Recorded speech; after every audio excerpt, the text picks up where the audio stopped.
Breaking news. Breaking news. Breaking news. Sénégal. Les productions initiales du pétrole brut et gaz naturel envisagées à partir de mai 2024. Merci de rester sur CNN. Breaking news. Breaking news.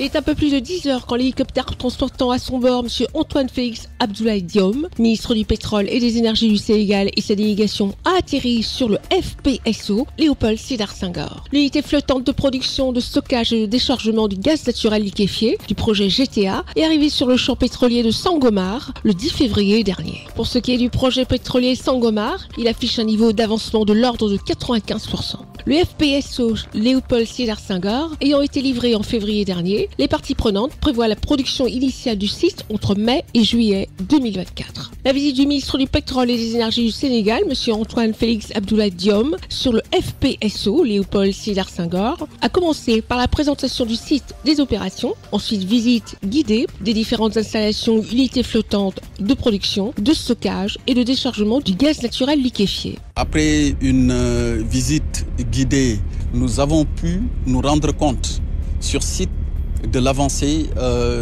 du projet.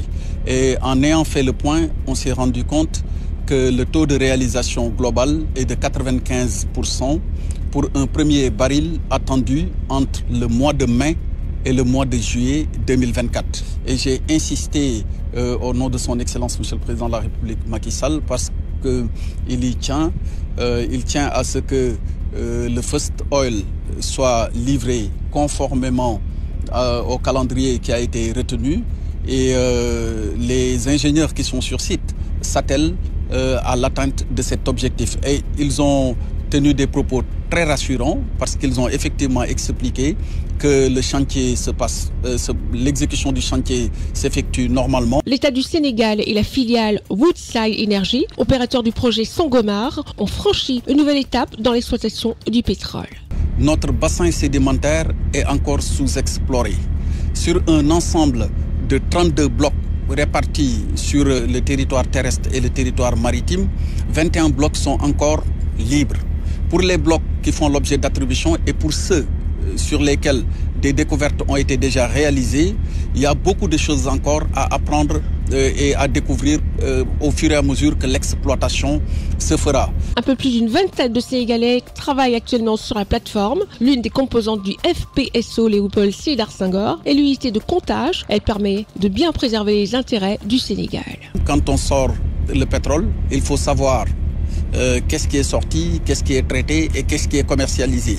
Et pour bien assurer la défense des intérêts, ou en tout cas bien préserver les intérêts de l'État du Sénégal, mais aussi de Petrosen, il y a en permanence sur le navire des équipes composées d'ingénieurs à la fois de Petrosen, mais également de la direction des hydrocarbures. Le champ pétrolier Sangomar, c'est environ 24 puits forés dans un réseau d'infrastructures sous-marines qui n'est pas sans risque. Vous savez, pour des projets de cette nature, d'une certaine complexité, mais impliquant des parties venant d'horizons divers, dont nos parents et amis les pêcheurs, il faut toujours discuter, expliquer pour la sécurité de tout le monde. De sorte qu'il va falloir, dans le respect des droits des uns et des autres, qu'il n'y ait pas de divergence fondamentale par rapport à l'approche, mais aussi par rapport à la pratique de l'activité de chacun. Et j'ai bien aimé les travaux de communication, d'interaction au quotidien qui se mènent entre l'ensemble des communautés. Le FPSO Léopold Sédar Senghor est l'élément central du dispositif d'exploitation du champ pétrolier Sangomar, qui est situé à 90 km du littoral au sud sénégalais. Merci d'être sur CNN, la télévision autrement. Les programmes se poursuivent. Retrouvez toute l'actualité afro-mondiale en ligne et en multidiffusion sur CNN, C-Web Info et plateformes digitales, Facebook, YouTube, Instagram et en simultané sur Radio Voltage 2.